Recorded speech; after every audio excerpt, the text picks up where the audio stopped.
Our speaker today is Robert Wyatt. He's a Steinway artist, performed throughout the United States and internationally, gathering critical acclaim. Featured on NPR and PBS, which nowadays is National Public. Mr. Wyatt has performed at the Kennedy Center, the Phillips Collection. You'll have to tell us about what the Phillips Collection is. It's an art gallery. Oh. The Library of Congress of the Smithsonian Institute, the 92nd Street Y, which is the 92nd Street Y, and the Steinway Hall in New York and Boston's Georgia Hall and the Museum of Fine Arts. He's been a lecturer and reciterist for the Smithsonian Institution. As a Smithsonian scholar, Mr. Wyatt has presented musical programs in school systems under the sponsorship of the Ford Foundation. In 1987, Wyatt discovered several unpublished piano preludes by George Gershwin, and in the ensuing years has pursued research that has established him as one of the nation's foremost Gershwin scholars. His book, The George Gershwin Reader, was published by Oxford University in 2004. Dr. Wyatt holds 3 degrees in piano performance. He is currently on the piano faculty of the Middlebury Community Music Center in Middlebury, Vermont. Would you please welcome to OLLI, St. Albans, Dr. Robert Wyatt.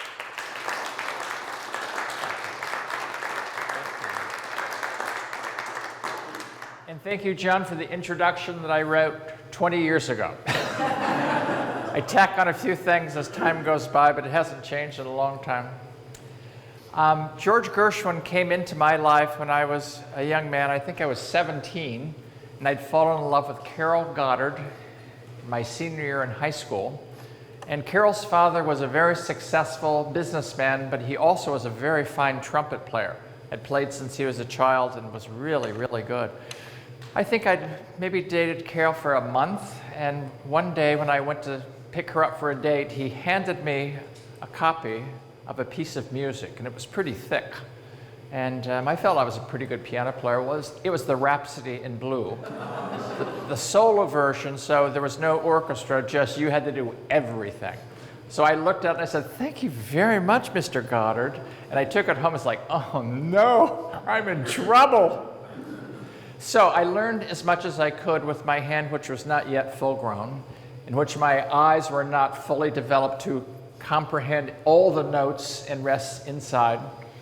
And I played it for him maybe 2 months after that, and he said, "Oh, pretty nice." And I went, "Pretty nice," like, So over the ensuing years, I learned to play the Rhapsody pretty well, and I think I performed at least 300 times with orchestras and bands and jazz people, and it's been really one of the loves of my life. So you're not going to hear me play today because I don't see a piano, which is just fine. But let's take a look at George and Ira Gershwin. Now, first of all, these 2 brothers had the most beautiful love affair. Ira was 2 years older than George, and they lived together all of their lives. So they moved out of the family home, when they were in their late 30s. It was a nice Jewish family, so you stayed with your parents. Ira actually had married, and they were still living with their parents. They moved from one house to another. The farthest apart they had apartments on the Middle East side of New York, and they lived on opposite sides of the street. That was the farthest apart these brothers ever were. So it's quite a story. It's a love story. There they are. So first I'm going to let Ira introduce his brother.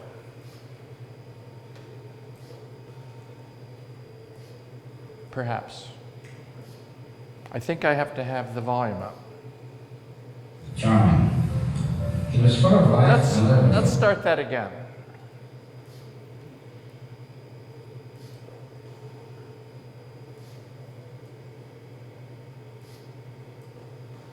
Maybe one more time. Let's go back and forwards. In person, my brother was a good deal like his music, vibrant, dynamic, and honest, and, if I may, charming. He was full of life and lived a full day. Although most of it was devoted to the piano and his music, it was a continual source of amazement to me that he found time to engage in so many other activities. He was a fine painter, a good golfer, a discerning and courageous art collector, an excellent photographer, a wonderful dancer, whether at a ballroom or taking a moment at a show rehearsal to break into a tap dance. And socially, he was one of the most sought-after young men in New York, or whatever city he happened to be in. George moved fast, lived fast, studied hard, and learned fast. And he died fast. That's the worst part. Now, it talks about George Gershwin as a dancer. You know, he got to know Fred Astaire when I think he was like 18, 17 years old. And when they finally did a show together in 1924, Lady Be Good, Fred and his sister Adele were very fine dancers, but they were having trouble making an exit dance. And so George says, well, try this. So he got up and he danced Fred Astaire off the stage, and they kept that in their routine. So he was a very, very fine dancer. George Gershwin once said, when I'm in my normal mood, the tunes come dripping off of my fingers. So he played the piano beautifully, and he just sort of would play and mess around and something incredible would happen. In fact, almost all the pieces you're going to hear today came out of his fingers playing the piano. But he also composed away from the piano. So I hit on a new tune, play it for Ira, and he hums it all over the place for a while until he gets an idea for the lyric, and then we work the thing out together. Ira said, song is a joint art of words and music. You see, he speaks differently than his brother. Two arts under emotional pressure coalescing into a third. Coalescing would not be a word that George Gershwin would use. At the Library of Congress, I found a notebook of Ira Gershwin's where he was talking. He had a little journal in his pocket. He would write things that sort of came about because he was always trying to work common day, common folk occurrences into his song lyrics. So he kept a list. It says, from Ira's diary, heard in a day, an elevator's purr, telephone ring, telephone's buzz, a baby's moans, a shout of delight, a screech from a flat wheel, horse honks, a hoarse voice, a tinkle, a match scratch on sandpaper, a deep, resounding boom of dynamiting in the impending subway, iron hooks on the gutter. So think of these different things he's thinking about. Then when he was writing a lyric, he might take a few of those and put it in. So I first read these lyrics. Does anybody have poor eyesight? You want me to read them for you, or you can read them? You can read them. Raise your hand when you're done.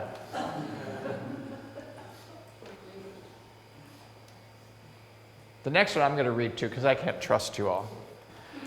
That's the verse. You know, the verse is the part that no one remembers. The refrain is what everyone remembers, or some people. I don't remember lyrics, so I know the tune and can play it, but I don't remember the words. So the refrain, the part that you remember, embrace me, my sweet, embraceable you. Embrace me, you irreplaceable you. Just one look at you, my heart grew tipsy in me. You and you alone bring out the gypsy in me. I love all the many charms about you. Above all, I want my arms around you. Don't be a naughty papa. Come to baby do. My sweet, embraceable you.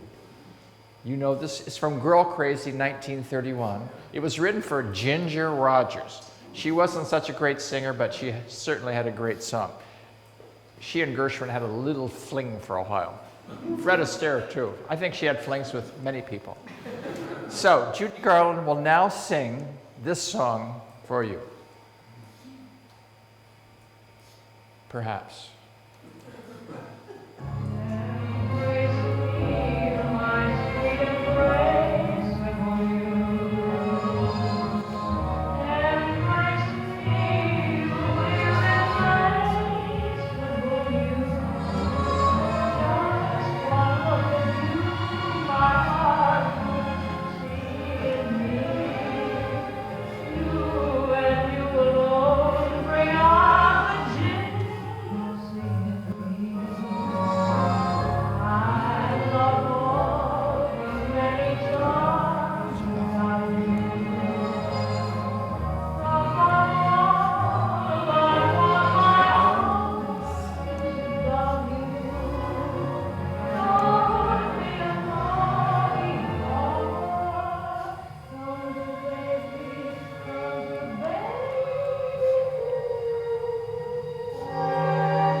Judy Garland.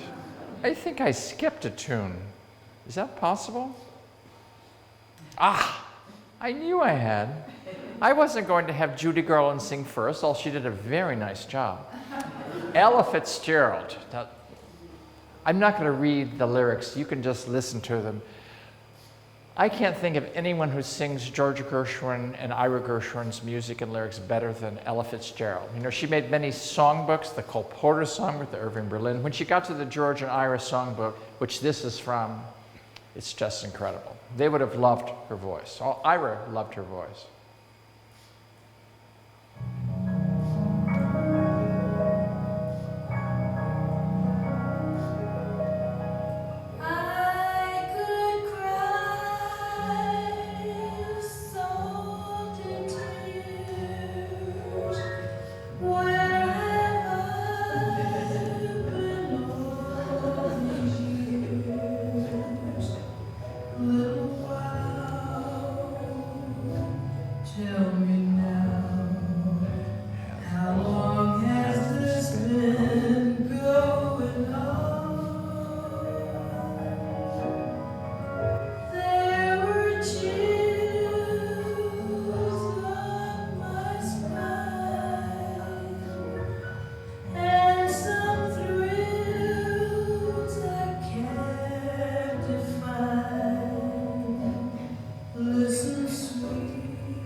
Now we'll skip that, now we'll skip that, and that.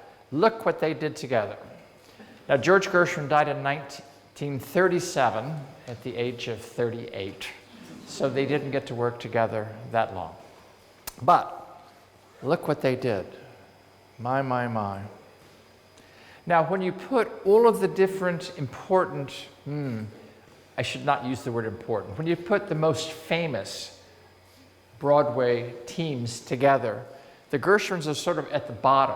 Their biggest hit was 441 performances of The I Sing in 1930-something, 31. And it won the very first Pulitzer Prize for music. But they didn't allow George Gershwin to get the Pulitzer Prize because he was the composer. They gave it to his brother, Ira, to Maury Siskin, who wrote the lyrics along with George Kaufman. So those three got $1,000 amongst them. And Ira was really ticked off. He says, I'm not going to accept this reward if you don't get part of it. So George says, listen, if you take the $1,000 and you split it $333 apiece, I'll take the dollar that's left over. So it won the Pulitzer Prize. Now, when I was exploring the Gershwin collection in the Library of Congress, I found this manuscript. George Gershwin, after the premiere of the Rhapsody in Blue, was really feeling juiced up. And he says, I'm going to write a set of preludes. The very first piano prelude he wrote was a tune that looks like that, and eventually it got used somewhere else. So here is the piano version of that.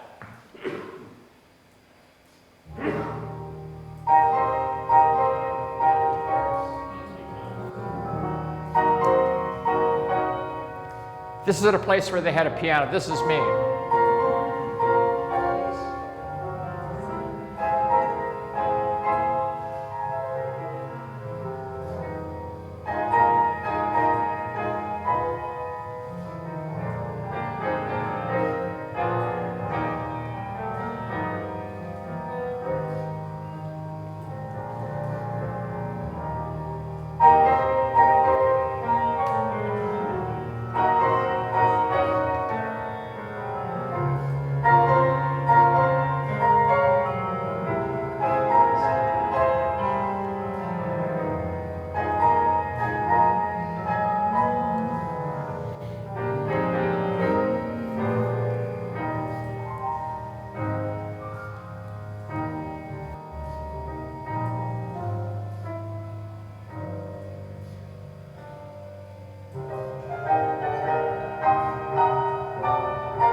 And then Ira put some words to it.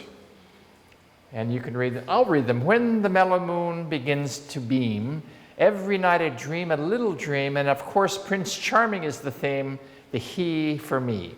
Although I realize as well as you, it is seldom that a dream comes true. To me, it's clear that he'll appear. Refrain. Someday he'll come along, the man I love, and he'll be big and strong, the man I love. And when he comes my way, I'll do my best to make him stay. He'll look at me and smile, I'll understand, and in a while, he'll take my hand. And though it seems absurd, I know we both won't say a word. Now, before I go into the next, look at what Ira has done. When you just read it, maybe I shall meet him someday, maybe, Monday, maybe not. Still, I'm sure to meet him one day, maybe Tuesday will be my good news day. Look at the way he, May, day, May, day, May, day, May, day, day. Isn't that incredible? When you just read it, I don't see it, maybe you did. And you can hear it sort of if you're really listening to the person singing the phrase. And then he finishes, he'll build a little home just meant for two, from which I'll never roam. Who would? Would you? And so, all else above, I'm waiting for the man I love. Now, George and Ira wrote this piece together for Lady Be Good in 1924. Adele Astaire, Fred's sister, the vaudevillian, couldn't sing worth a damn. So it turns out the song didn't fit, and she sang it so poorly that they just cut it. They tried to put it in a show 2 years later. Gertrude Lawrence hated the song, and she wouldn't sing it. The next year, they put it in Strike Up the Band, which was very successful, except the show was not. So it got canned before it went to Broadway. And finally, they put it into Rosalie, and Ira, by this time, got sick of it. So he says, the woman I love. They changed the gender, changed a few words. But finally, Helen Morgan, who was the star of Showboat in 1927, Jerome Kern and Oscar Hammerstein, she loved it. And so she made a recording, and it went viral. It really became one of Gershwin's biggest hits, the Gershwin's biggest. So here's Helen Morgan. Now, she was a torch singer. Like, she really sang out. So it's a torch song to her. My piano playing was not a torch song. So here's the torch, Helen Morgan, the man I love.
So dramatic. Gershwin's parents both were born in St. Petersburg, Russia.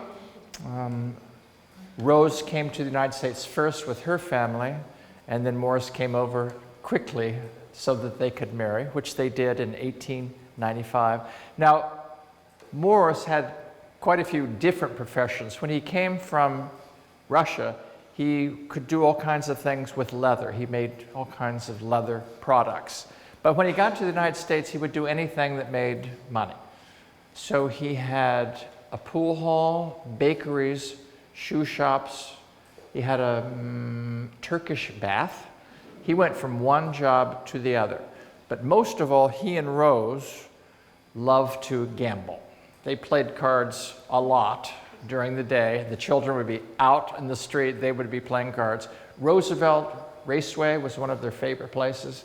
They would place bets on the telephone. And I finally found out that Morris was a bookie. He changed jobs because it needed to sort of keep moving so he didn't get caught. So he was really a bookie, but he had lots of other jobs. And Rose just liked to stay home and, have fun, play cards with her friends. So they weren't the normal Jewish parents, And Morris didn't like to drive to work. So whenever he, got a new business, he moved the family. So here's just a few of their residences in Manhattan. This is George and Ira finally moved to Beverly Hills the year before he died. So, George Gershwin and his parents lived their last time together on 103rd Street. And George bought that house, 5 stories, because he'd just written a piece called The Rhapsody in Blue. And then the more shows that hit it off, he moved to bigger and better places. This is where he and Ira, Upper East Side, lived across the street from each other. This is George's side. When they moved to Hollywood, they bought a house on Roxbury Drive. Rosemary Clooney eventually bought it after Ira died, and I don't know who owns it now. So here are the 2 boys. Israel didn't know that his name was Israel. He thought it was Izzy, and then finally he found that it was Ira. So his brother was Jakob Gershwitz, and he shortened the name to Gershwin, and he shortened Jacob to George. The other 2 Gershwin twins, this boy, Arthur, was sort of an unknown commodity. He was a stockbroker. He also wrote lyrics, but they weren't very good.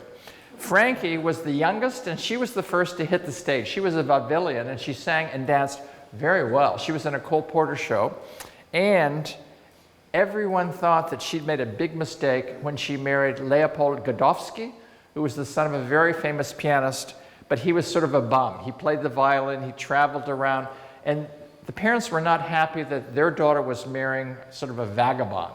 However, 3 years later, after they married, he and Leopold Mannes invented the Kodachrome process. So they moved to Rochester, New York, and made a fortune. So Frankie did all right. And she was the last Gershwin to live. Very charming woman. Now, Ira was all into writing words. He loved not free verse, he loved lyric poetry. And there were different columns in different newspapers, and he submitted entries in all of these. Eventually, he won in the Mercury. His lyrics, I remember when no infernal chump on a pianola down below both day and night would pump. His bedroom was above George's, below George's. Someone next door, the bugle flares, he's blowing himself pink.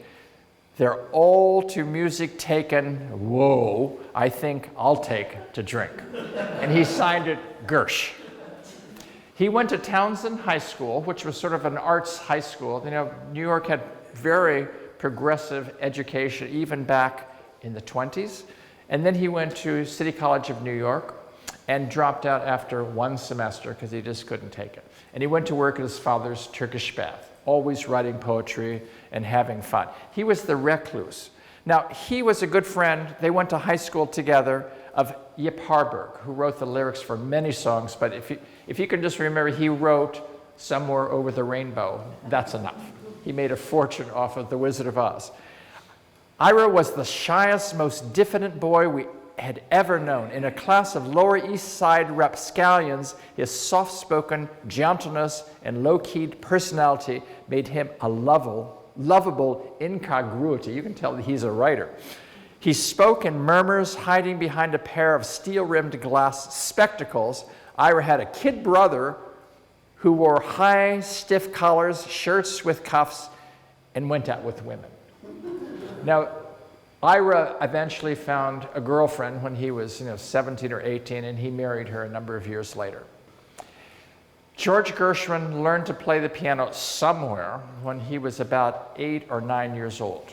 Now, the Gershwins hadn't purchased a piano yet, so George must have learned just sort of hacking around maybe a player piano and sort of watching it and feeling it, or listening or playing on someone else's piano, because Rose eventually bought a piano because her sister had a piano. And when they moved it into the apartment, they had to lift it up and put it through the window. It was for Ira. The older brother was going to take piano lessons. Ira had no interest at all. George jumped on the piano bench and played. So they didn't realize that he'd already learned to play the piano. So he became the piano player. He had sort of some piano teachers were not so good around his neighborhood. Finally, Charles Hambitzer, who was one of the leading piano teachers in all of Manhattan, took him on as a pupil. So this was a big deal. I have a new pupil who will make his mark if anybody will. The boy is a genius. So he recognized George's talent. Unfortunately, Charles Hambitzer died in 1918 of the virus epidemic, the influenza outbreak, and George was sent to other people. Now, George really studied with a number of teachers. He didn't really follow their advice because he had his own stuff going on. So, he was sort of self-taught with a few good teachers mixed in. When he was 15 years old, his parents let him quit high school. Jewish parents letting their children quit high school when they're 15. And he went as a piano pounder on Tin Pan Alley. Piano pounders were the pianists that were sitting in these different, here's Jerome Remick down here. He would go into the building, and with 3 or 4 other pianos, they all had a little cubicle with a big vertical piano, and they would play the piano for people who wanted to hear what the piece sounded like. So if a vaudevillian came into Jerome Remick's, they would pick up a piece, they would take it to George, he would play it, and he played it so well, or transposed it, or changed anything to make you buy the 25-cent piece of music. So he got to be a real hit on Broadway, on Tin Pan Alley, and people started hearing about this young white piano player. They called him Au fait. If you were black, you called it Au fait, not piano player. So he got pretty famous as a young boy. And then Jerome Remick fired him. George Gershwin only got fired once, and it was when he was 17 years old by Jerome Remick. So George Gershwin toured around. One of the jobs he almost took was the person who would write the music for Irving Berlin. Irving Berlin didn't know how to write music. So he could sort of play the piano, but when he came up with a tune, he wanted someone who knew to write so they would write it down. George was selected for the job, and he heard George Gershwin play and says, listen, you don't have to write my tunes when you can write music like that. So he turned him down, and George Gershwin was hired by T.B. Harms, which was the #1 publishing house on Tin Pan Alley. They also employed Jerome Kern, Richard Rodgers, Rudolph Frimmel, Vincent Youmans, and Cole Porter. So George Gershwin, at the age of 20, was now working for the biggest show in Manhattan. Arthur Francis, now Ira Gershwin didn't want to have his brother give him a reputation, so he took his brother and sister's names and he became Arthur Francis, and he wrote all these shows and all these songs under the name of Arthur Francis. It was only when he finally got to a few of these that he used his own name, Ira Gershwin. So let's listen to the very first song that was published under Ira's name. The real American folk song is a rag. And you're going to hear Ella Fitzgerald one more time.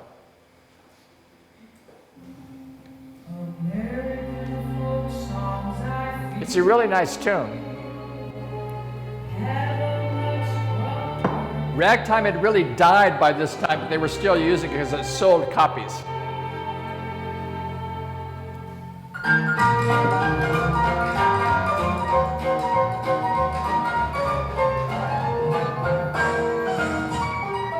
Ira's lyrics are so clever.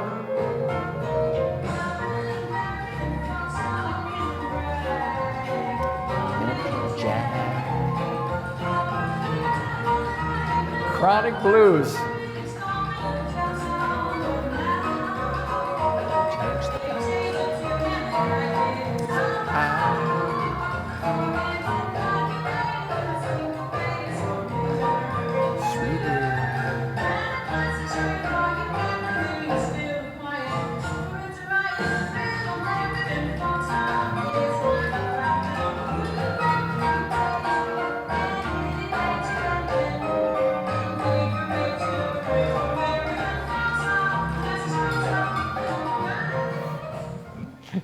He was so clever.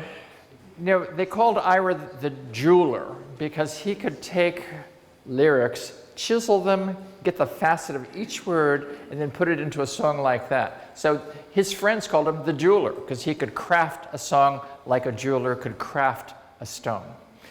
Now, George Gershwin was at a brothel one night, and Al Jolson came in. Now, Al Jolson was like the #1 entertainer on Broadway. And George Gershwin sat down and played a tune. And Al Jolson said, "What is that?" And George said, "Well, it's a piece we wrote for the opening of some movie theater uptown, and it didn't work out at all." So Al Jolson said, "Well, can I hear the lyrics?" So the lyrics worked. It wasn't by Ira. This guy named, what's the guy's name who wrote the lyrics for this song? I'll remember it later. So they put it together, and Al Jolson stuck it into a show that he was doing called Sinbad. And it became so popular that this song sold over 1 million copies in 6 months. So George Gershwin getting maybe 2 cents per copy made a lot of money. That's why they got a better house. So here, Irving Caesar, it's right there on the slide. He wrote the lyrics. You guys are like, can't he read? So here's Al Jolson singing Swanee.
Now, right after that, Al Jolson starts whistling. He was a sensational whistler. For other shows, I let him whistle, but then I had to cut it because there's too much music going on here. So if you ever want to listen to Al Jolson singing Swanee, and the whistling is incredible. So from that time until 1924, 5 years, look at all the shows that they did. They were so busy. And then George Gershwin was at a party, and Paul Whiteman, who was the leading band leader in New York, said, "Listen, I'm putting this thing called an experiment in modern music together. It's going to be," he wanted to have it at Carnegie Hall, but AON Hall was #2 in Manhattan. So he wanted to show that jazz music really could be put into a classical music recital venue. And he hired different people to write something. So he hired George Gershwin to write a piano concerto. Now, George Gershwin is 24 years old. He'd never written anything but piano pieces. And so he said no. And so in January, Paul Whiteman asked him one more time because Victor Herbert was going to play Vincent Youmans. And so George says, okay. So what he did, since he didn't know how to orchestrate music, he wrote a piece for 2 pianos. One, the solo that he would play at Aeolian Hall. 2, which was going to be the piano part that would be transcribed for orchestra, jazz orchestra. No, well, it had a couple of strings just to make it seem like a big deal. So George Gershwin was writing a show in Boston called Sweet Little Devil, and he didn't really have much time to write this piece. So he was on the train and he would take a little snippet and add it to something that he'd already written. So it was like pastiche, put together in pieces. And when he finally got done, he called it the Manhattan Rhapsody. And Ira says, nah. He'd just been to the Metropolitan Museum to watch an exhibit of James Whistler's art, and he found that blue was in many of the paintings. So he says, why don't we call it a rhapsody, which is sort of a compilation of different thoughts in blue. And so George says, great. He says, one other problem, you don't have a tune that's really recognizable and remembering. He says, you don't have any beautiful parts to this. And so George says, okay. And he sat down and he composed the middle section, which goes, how does it go, that middle part? It was used by American Airlines for, well, you'll see it in here. I'm trying to hum it and I'm not going to hum it for you. So, the very opening of the Rhapsody in Blue is a trill followed by a B-flat major scale going up 1.5 octaves. When the jazz band was rehearsing this piece, Russ Gorman, who was the clarinet player, he said, watch what I can do. So he trilled and he did a glissando. A glissando is not a scale you go, and you'll hear it. So Rhapsody in Blue got changed by another person to get that beautiful glissando. Now you can't do that. When I played it with the piano part, I just do my best to play a scale that sounds like a glissando. So I have put together sort of a compilation of the Rhapsody in Blue. And first you'll hear me play. I don't have the original. Oh, shucks. Okay. Rhapsody in Blue, this is me playing the opening motive. Russ Gorman did a much better job. This is my best glissando.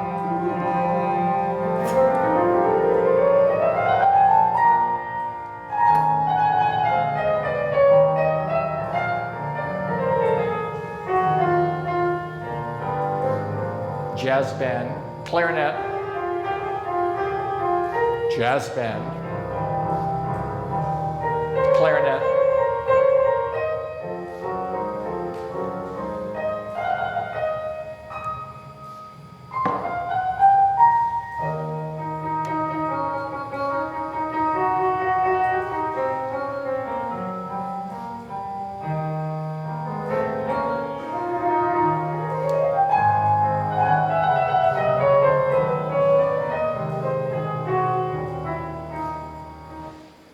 whoops, I messed it up. Let's go back, and somehow we have to make this full screen.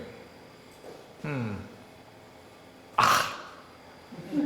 1945, Oscar Levant, who was a friend of the Gershwins and sort of a famous pianist, made a movie where he plays the Rhapsody in Blue. So I'm going to give you the next section with Oscar Levant playing, hopefully. There he is.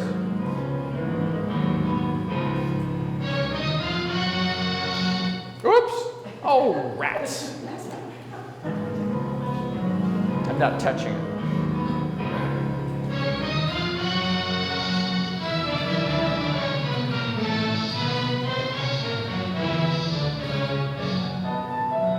That's supposedly Paul Whiteman. It wasn't. That's his parents. And soon you'll see Oscar Levant in the audience looking at himself playing the piano.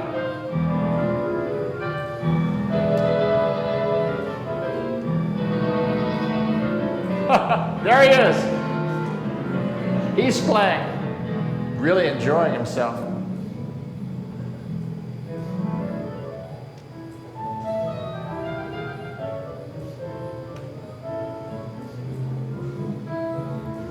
Bass clarinet, lowest instrument, no, sorry, low instrument.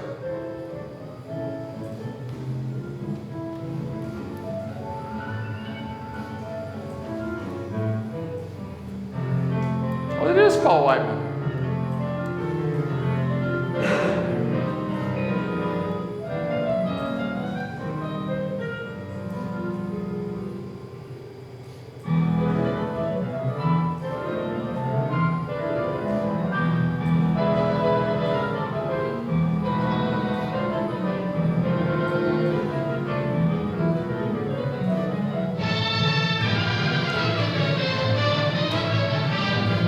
Okay, let's go to the part that I can't remember. This is from another movie, 1930, The King of Jazz. Here's United Airlines.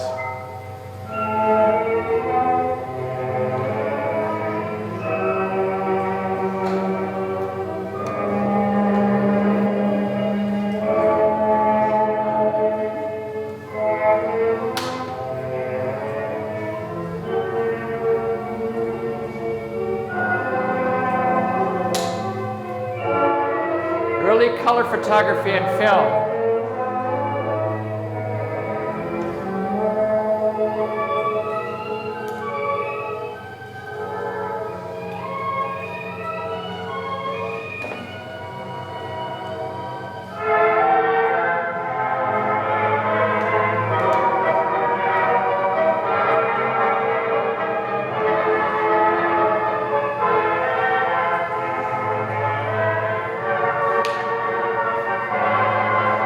Pretty cool, eh?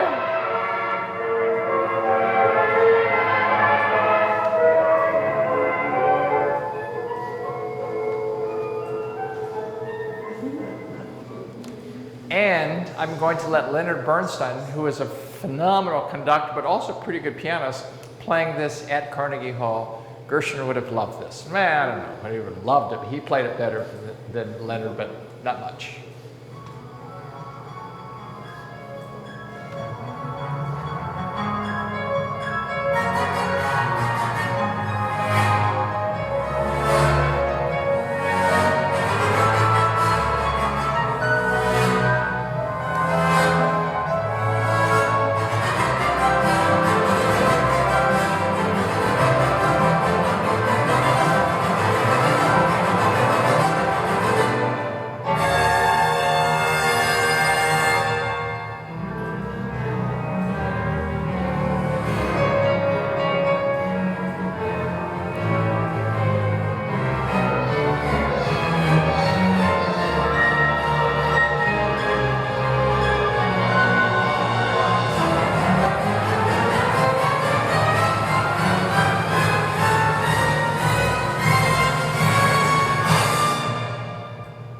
He's also conducting.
It's much easier to play the Rhapsody in Blue with an orchestra than the solo version, because you have all these licks that we're playing on the you know, the clarinet and the bassoon and the whatever, and you have to do everything. So play the solo part plus tack in that. When you play the orchestra version, you just play one piano part, not two. So, 1924, Ira and George have their first big show on Broadway, Lady Be Good. They brought Fred Astaire and Adele, his sister, who George had met, you know, 7 years earlier, and they wrote a tremendous show. Now, Fred Astaire and Adele were very popular in Europe, and this was sort of their return to the United States. It was a very big show. And they wrote a piece called Fascinating Rhythm. Now, Frankie Gershwin said this was the only song that she knew of where the two brothers just couldn't get along. So they worked for 3 days, and Ira says, George, how do you ever expect me to write a lyric to that rhythm? Of course, it is a fascinating rhythm. So once he had fascinating rhythm, he knew what to do. So George had done this. He took 1, 2, 3, 4, 5, 6, and on 7 he put a rest. And then he starts again. But instead of starting on 1, he starts on 8. So it's 8, 1, 2, 3, 4, 5, rest, 6. 7 is on this beat. So what happens, it's the same thing occurring at a different place rhythmically on the music. So it's a very cool piece. So let's let Fred and Estelle and Adair. When you hear Adele sing, you'll say, I see why the Man I Love didn't make it into that show. But this was made, the recording in London, and George Gershwin is playing the piano. And it is sensational piano accompaniment. Usually you get the chords and a little bit of a riff, but Gershwin is all over the place. So listen to George, listen to Fred, don't listen to Adele.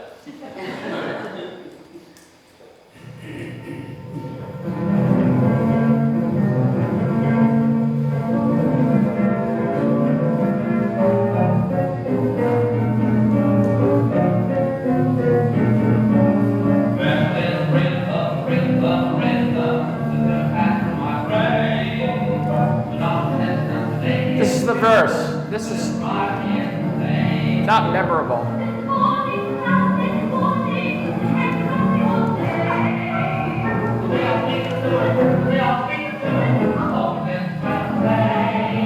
One, two, three, four, five, six. 1, 2, 3, 4, 5, 6, 7. 1, 2, 3, 4, 5, 6, 7. 1, 2, 3, 4, 5, 6, 7.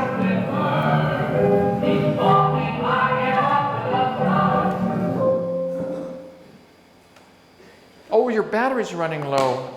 Oh, I'm so sorry. Darn. I said, why did that stop? Hold on. You'll get to hear the rest of Fascinating Rhythm. Will it reach?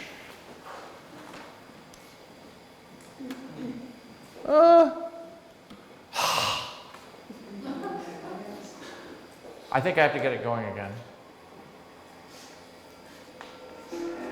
Oh, I lost the PowerPoint. So we're going to try. What should we try? Let's try this. Oh, darn.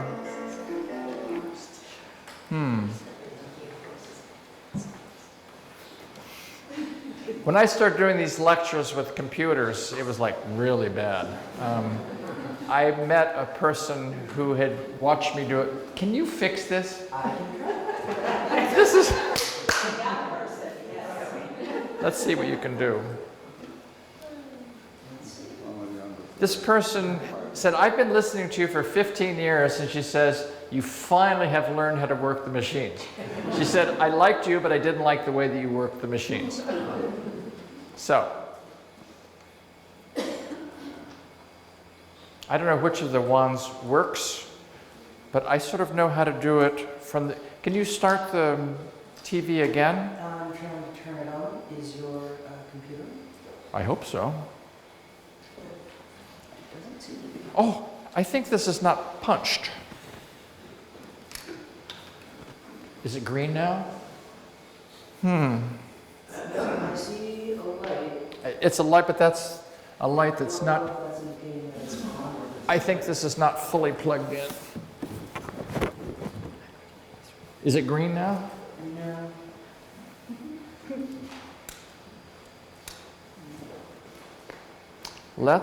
Is there another power source?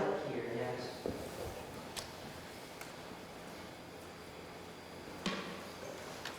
I can move it this way. Let's just roll this back. He's a smart man.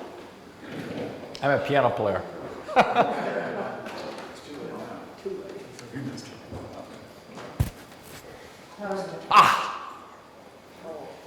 Now can you make everything work? What's that?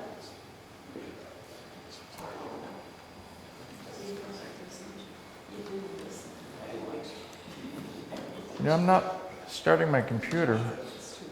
Are you sure this is working? I think that should be green, but maybe it's white. I can't get my computer to shoot on. Well,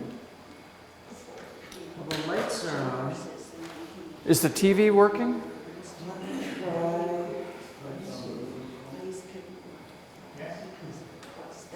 There's the power button, this one. Yep. Oh, I'm so sorry. You know, had I plugged it into that, it wouldn't have worked anyway, so.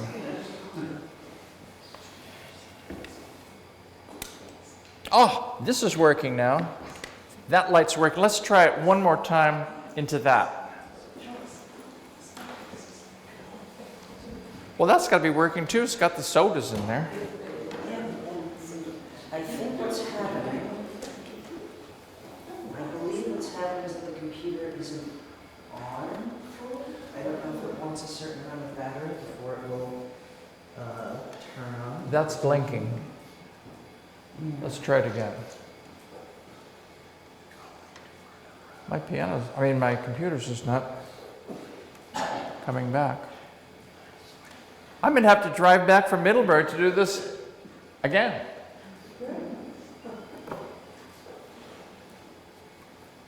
It's blinking. Why is that happening? Honestly, couldn't tell you. Could mean a lot of things. I didn't kill my computer by... I don't believe so. Draining the battery. I know that some electronics don't like to fully turn on unless they have a certain amount of battery already. like an iPhone. Sure. I don't use iPhone, but yeah, so it might be that it just wants to charge a certain amount. Thank you. before it will turn on. Where were we when I fouled up? Fascinating rhythm. Hold on a minute. Seems to be turning on.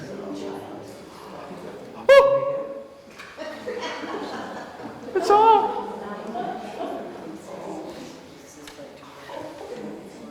Eight, three. I used my birthday for my passcode. Does anybody else do that? I met somebody else. We couldn't get his phone to work, and he was in a hospital unconscious. So his sister said, my wife said, put his birthday in. We did, and he uses his birthday too. Now that's not on, I think. Yeah, I was waiting to turn it on until after. We're there. Sensitive information. Thank you. So. Now I have to make sure not to trip on this cord. Yes.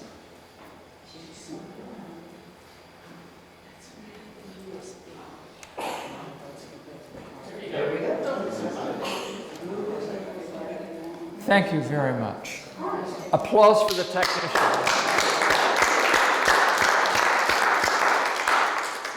Now we've got one small problem. It's not going to my PowerPoint.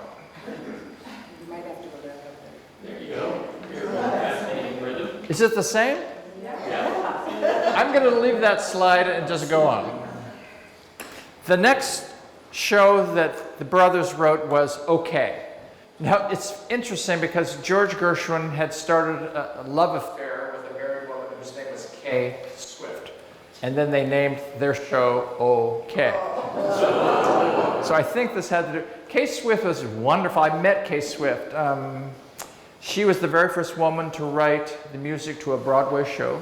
It's called Fine and Dandy in 1930. And they had this torrid love relationship. She was married to a very wealthy man, James Warburg. Daddy Warbucks was filmed after James Warburg. And they had an open relationship. So whatever went on sexually with both partners was fine. James Warburg didn't like George Gershwin at all. So it sort of interfered.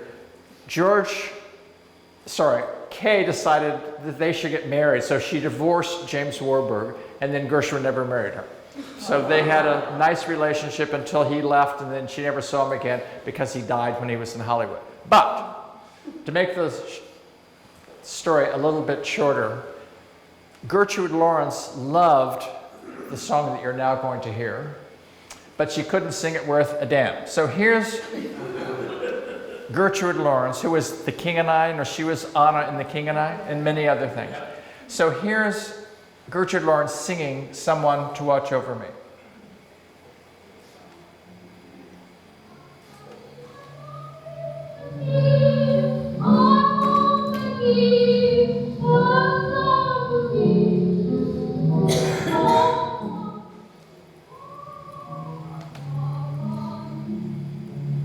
So that's enough. So now I'm going to let Sarah Vaughan sing the same song.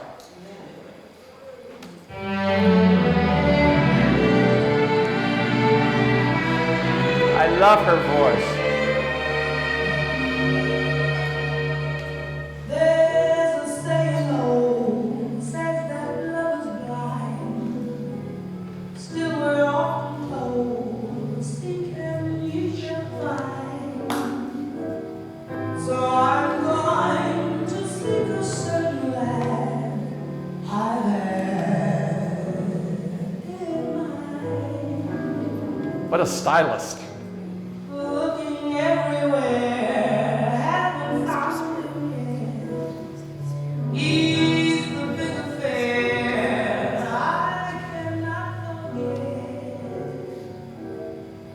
Only man I ever think of with regret.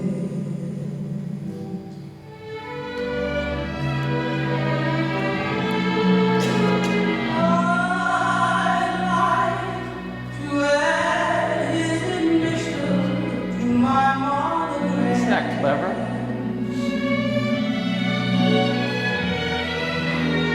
Tell me, where is the shepherd for this lost land? Finally, the refrain. There's a somebody I need to see. I hope that he turns out to be someone who watch over me.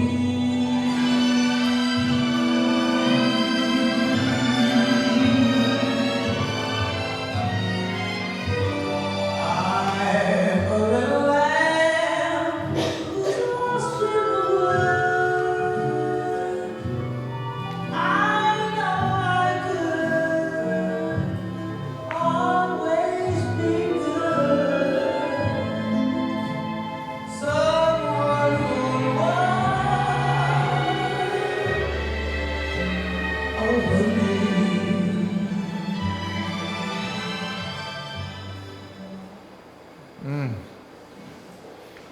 Oh.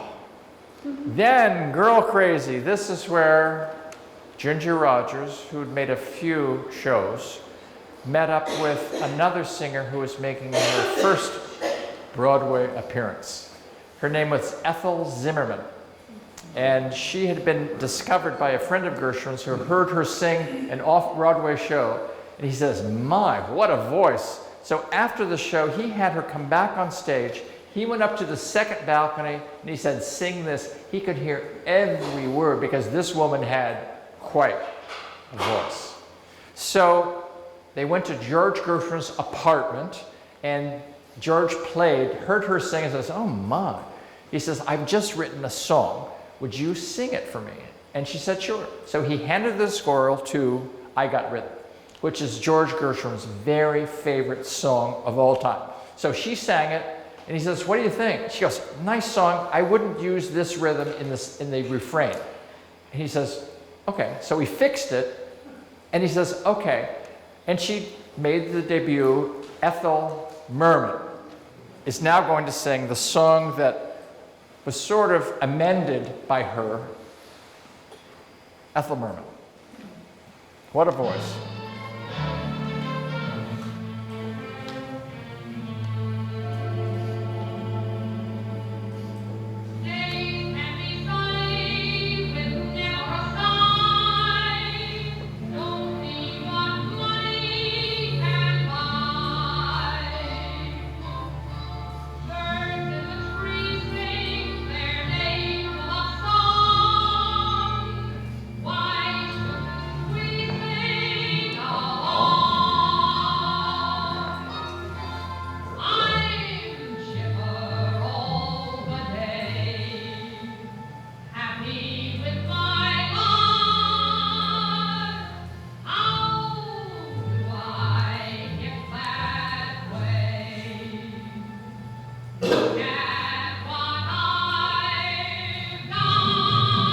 Refrain.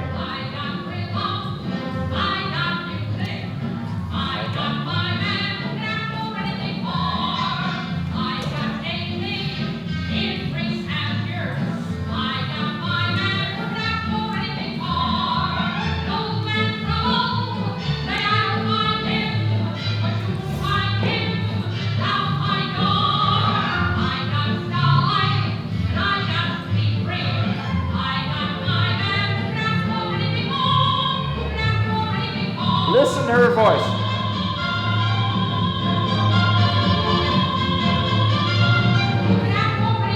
Again.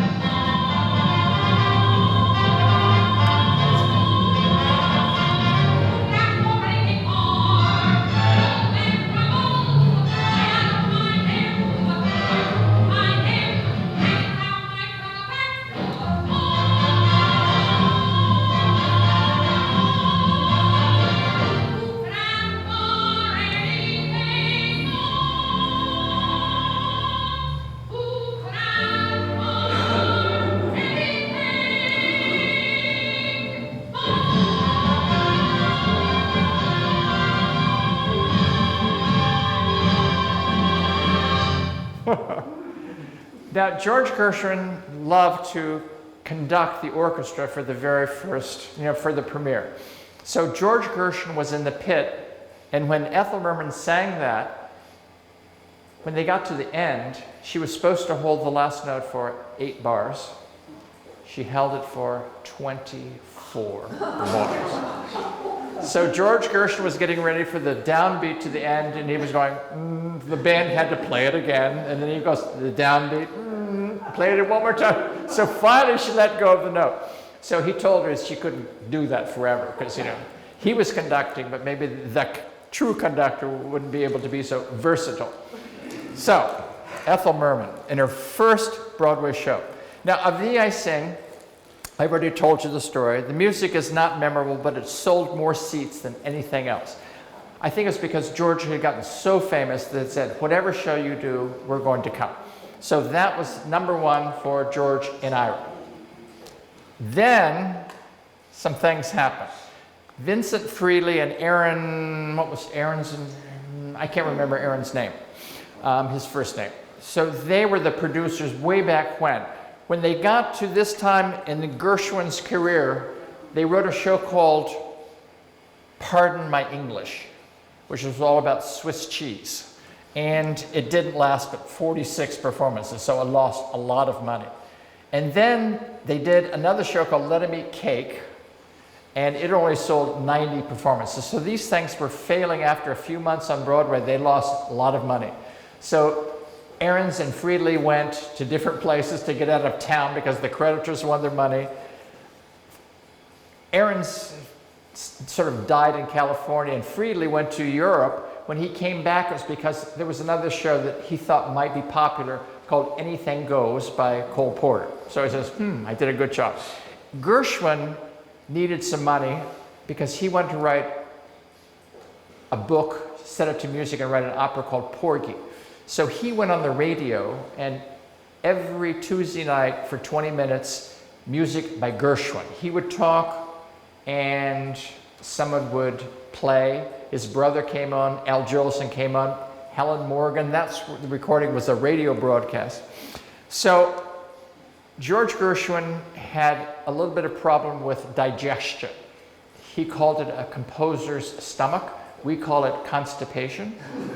And so listen to who is the sponsor of music by Gershwin. Here's the introduction by some guy. Mr. Gershwin occupies a commanding position in several creative fields. It is not the great privilege of being an excellent Femint, oral laxative.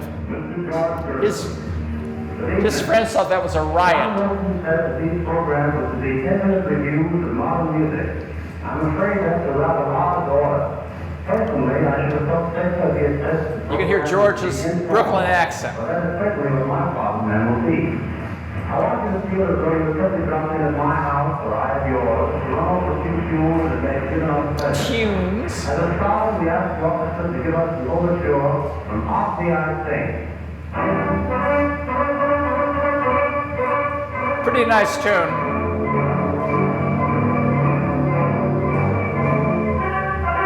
Which we're not going to hear because we've only covered a bit of Gershwin's life and we have some really cool stuff to go, so we'll skip that.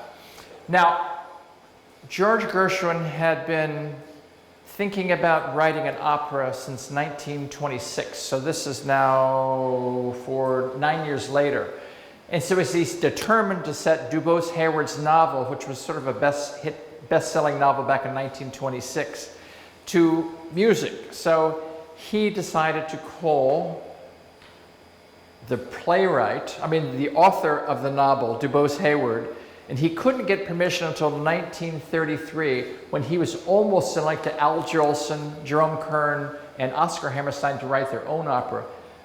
Al Jolson was going to play Porgy in blackface, so Gershwin says no. So eventually they put everything together. The opera was named Porgy. Later in the thing was Porgy. They added Bess because of Anne Brown. We'll get to that later. And it became a very significant opera, which is it's the greatest American opera ever composed. But when it hit Broadway, it didn't do well at all. 120 performances and it went bust. So Gershwin and his brother DuBose Hayward lost all the money, and all of a sudden they were without an opera. The difference is if you have Porgy and Bess as an opera now, the production would maybe perform twice in a week. So, you would have 20 performances scattered out over the entire year, so the singers could actually do it. This was a Broadway performance, which means that 6 times a week, the opera singers had to play a 2.5-hour opera. So it didn't work. The stars of this show were Todd Duncan, who I met and knew for 8 years. I played at his house every Monday morning when he was teaching The Voice. Anne Brown, who I met a few times, who came from Norway because she got tired of being a black woman in this country, so she moved to Norway, married a Norwegian Olympic skier, and lived happily ever after. She would come back to this country once a year to see her sister, and I got to meet her twice. But George Gershwin filmed some of the rehearsals of Porgy and Bess. So what you're going to see are George Gershwin's home movies without sound of Porgy and Bess. I'll sort of narrate what's going on. This clip was not found until recently. There's Anne Brown, who was the prostitute Bess. There's some members of the cast. That's the sailor. He runs, his wife sings Summertime at the very beginning. Jake. He's a sea captain with fishing boats. There's the cast. There's Todd Duncan when he was like 30 some odd years old. I knew him when he was 80 to 87. He was a bass baritone. He was an incredible singer. He loved this role, as did everyone. All of the members of the cast were black. That's Ruben Mamoulian, who was the director. He was Greta Garbo's favorite director because that's Sport and Life. John Bubbles, who was he was the most famous member of the cast. He was a vaudevillian dancer. There's Todd. This is the hurricane scene where they're hoping that if they cast out the devil, there's Bubbles again. John Bubbles, he was so cool. He liked to smoke dope with all the chorus girls backstage. There's Porgy and Bess singing Bess, You As My Woman Now. There's Sport and Life trying to pick up Bess. Anne Brown was 23 years old and a student at the Juilliard School, and she got this role. She told me that Gershwin tried to get her in bed every time they were together, and she said, no, I'm married. Okay. Now, the very first aria in the show is the very first piece that George Gershwin wrote for Porgy and Bess. Ira did not compose the lyrics, write the lyrics. DuBose Hayward, the novelist, wrote these lyrics. Abby Mitchell was a young black singer who was tremendous, and listen to the way that she sings Summertime.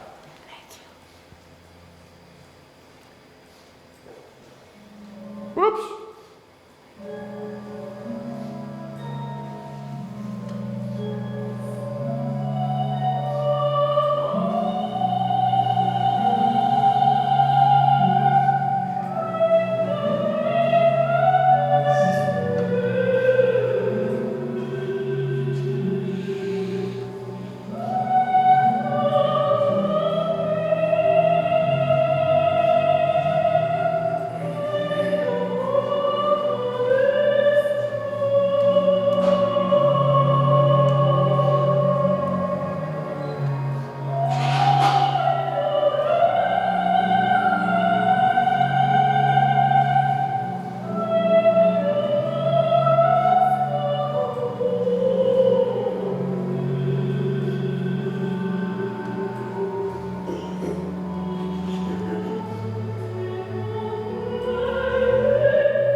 Anne Brown told me that she didn't have any good arias until George Gershwin says, okay, you get to sing Summertime in the third act. So she lowered it a half step from B flat to B because she didn't have the high voice that Abby Mitchell had. But all of a sudden, Gershwin had given her a really good song, and he changed the name of the show from Porgy to Porgy and Bess. She said it was quite a luncheon that she had. Now, Ira Gershwin wrote only a few songs. Some he co-authored with DuBose Hayward, but he did write all the songs that talked about New York. And so here is Sport and Life, who was the drug dealer, John Bubbles, in the opera. And he's singing, there's a boat that's leaving soon for New York. Part of the Renaissance, black people were going north because it was safer and they could make some money. Sammy Davis Jr. made the movie version of Porgy and Bess with Otto Preminger. I can't remember what years. So here is Sammy Davis Jr. singing Sport and Life's It Ain't Necessarily So. No, there's a boat that's leaving soon for New York.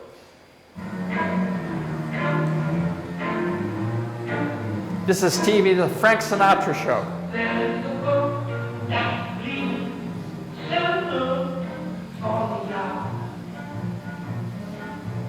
Come with me, that's where we belong. Listen.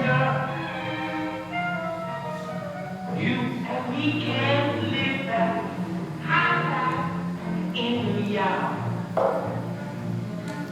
Come with me, and can't go wrong, sister. I'll buy you the swellest mansion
Isn't he great?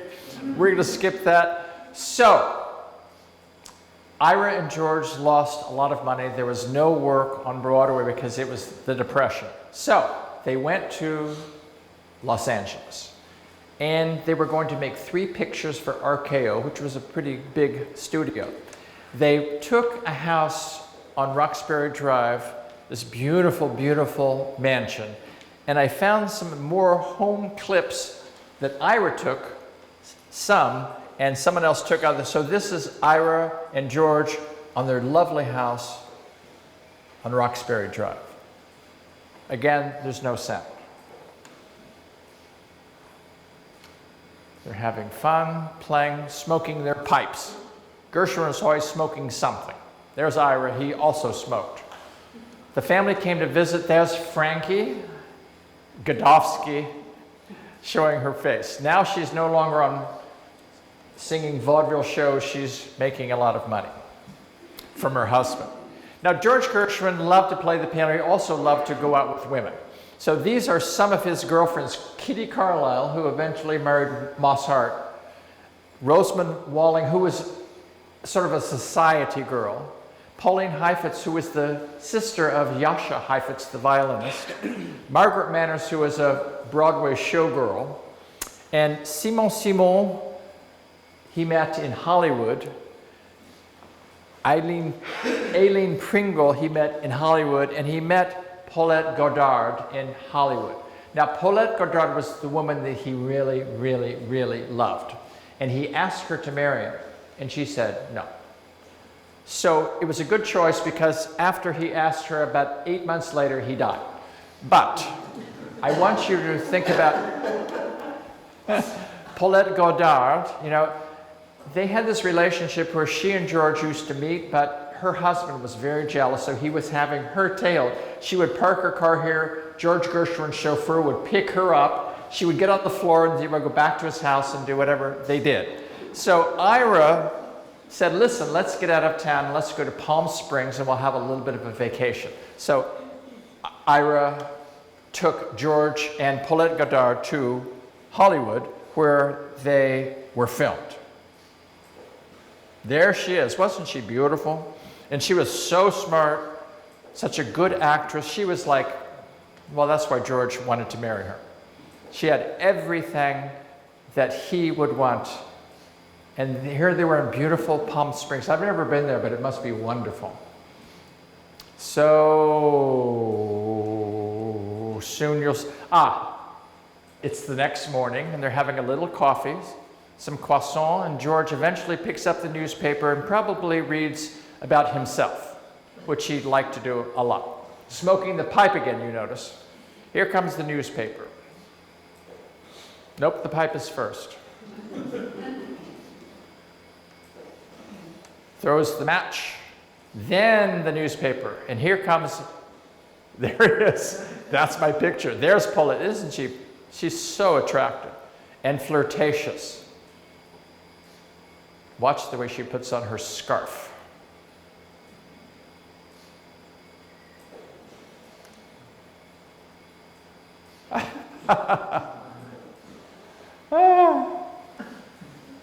They were so in love.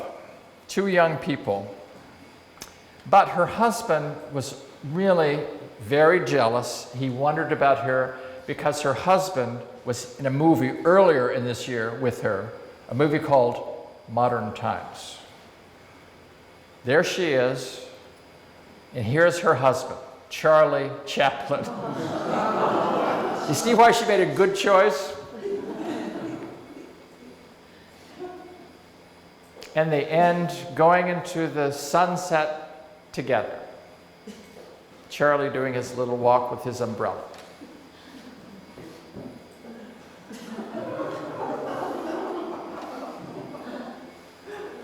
So the first film they made was Shall We Dance?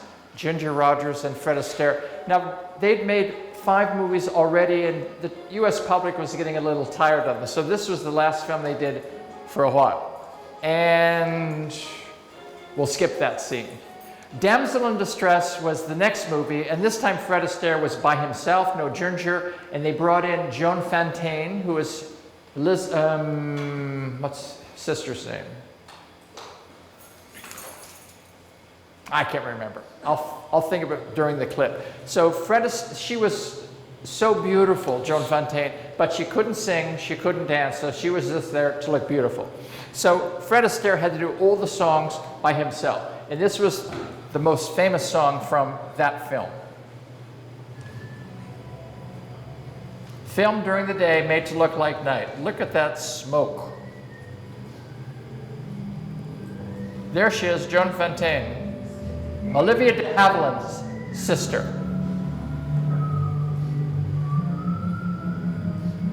You'll see her one more time in this clip.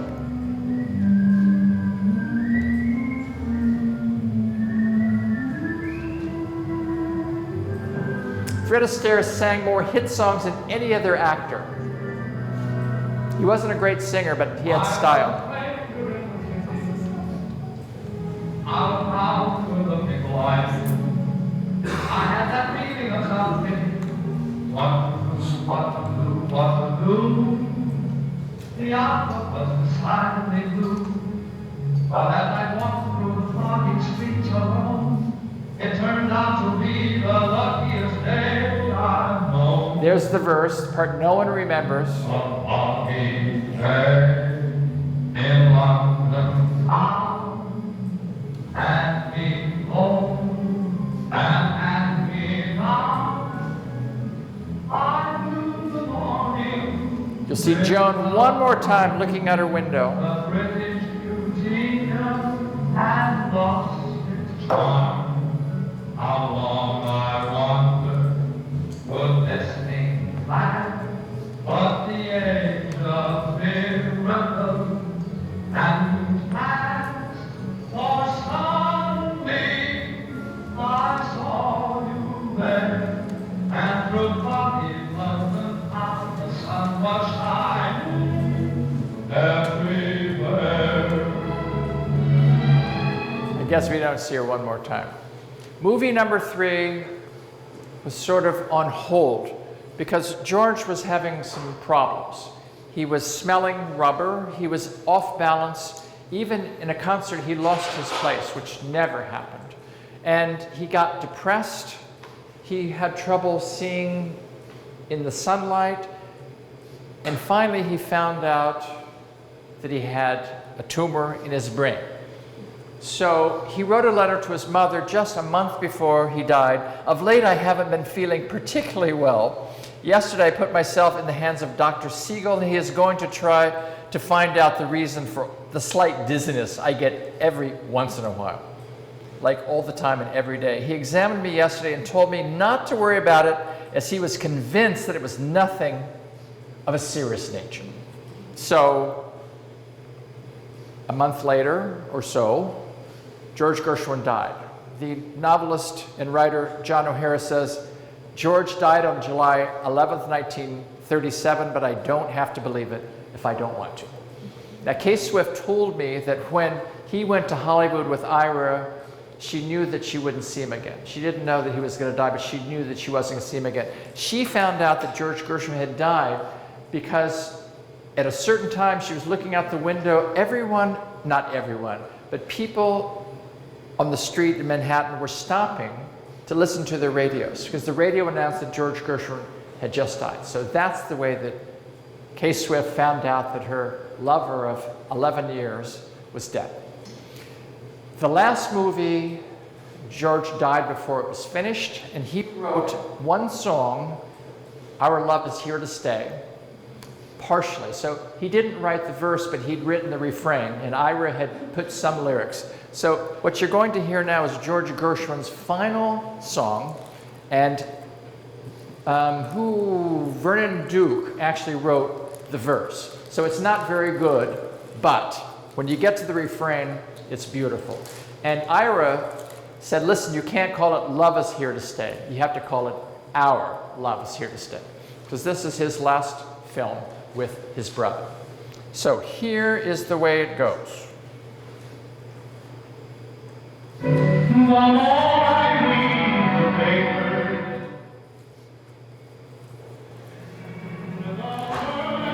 This is Vernon Duke's part.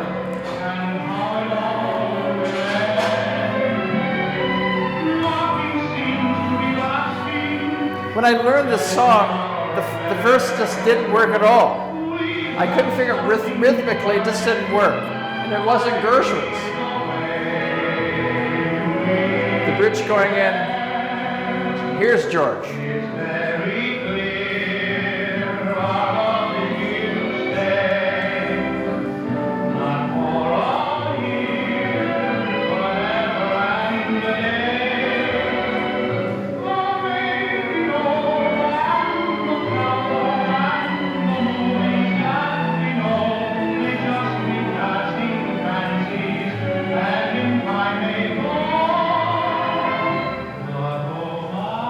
Ira hated what Sam Goldwyn had done to the bridge. It's a throwaway song. They bring it into a scene. Oh,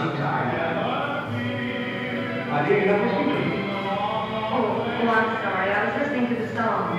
Might as well. Seems wonderful.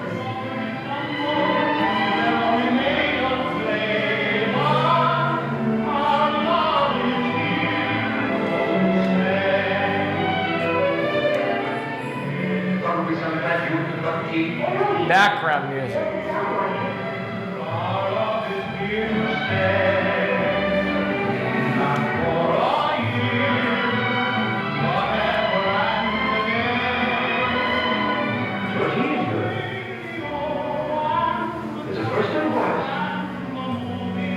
Only he's a human being. Sure he is. He can only say, I love you. I think he could. Very well. I'll have him in tomorrow. If your hunch works, he's our nominee. You're so beautiful tonight. Forgive me if I hold your hand and admire you more than I've ever admired any young lady. He's a producer. Kenny gets to really end it beautifully. Listen to this voice.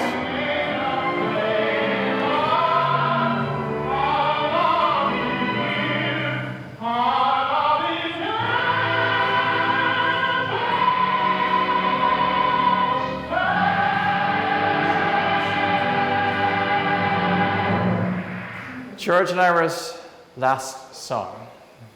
Ira didn't work at all for 3 years. He was just so depressed and so much in grief for the death of his brother, who he lived with all of his life, every month, every day of each year.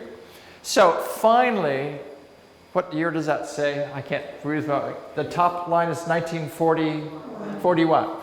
So 4 years, he made some films with Aaron Copland, Kurt Weill, Jerome Kern, Burton Lane, Harold Arlen, his friend from, and then at the age of 87 years old, he died in the same house that he moved in with his brother in 1936. And that's the show of these two brothers who I love, and I hope you do too. Thank you very much.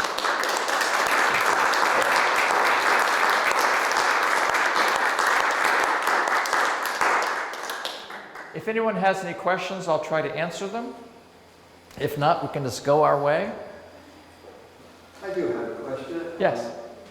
My mother was born in 1903, and she played piano in the silent movies. Really? Was Gershwin involved in any way in playing with? No. He could have been, because when he went to Tin Pan Alley, it was 1915, and it was 12 years until the first talking movie happened. He just didn't happen to do that. He played in record shops, and he did lots of other things, and started composing for Harms when he was 20 years old. So he never made it as a piano player in a silent movie. You know who, Lerner and Lowe, Fritz Lowe did play in a silent movie thing. He was a really great pianist. So when he met up with Alan J. Lerner, he stopped playing in the silent movies. Yeah, good question though. He just didn't do that. He made money, whatever, however he could, but not that way. Yes? Do you think there are any lyricists and composers of their quality today? And who would those be? Well, Stephen Sondheim died 2 years ago, so Sondheim was a lyricist. It's, of course, completely different than Ira, but very clever, very atmospheric. I think not. You know, we're sort of the age where these people are dear to our hearts, and anybody else is like, meh. So there's some really fine composers and lyricists, but I can't think of anybody now. Andrew Lloyd Webber, he's not there, but he's not composing any longer either. So I don't know who's really writing Broadway shows right now. What's the guy who wrote Hamilton? But he's not turning out a whole lot of stuff. So I don't think so. I think this part of our lives might be gone for the future, but we can certainly listen. There's such a rich pot of gold on all these old composers. Yeah.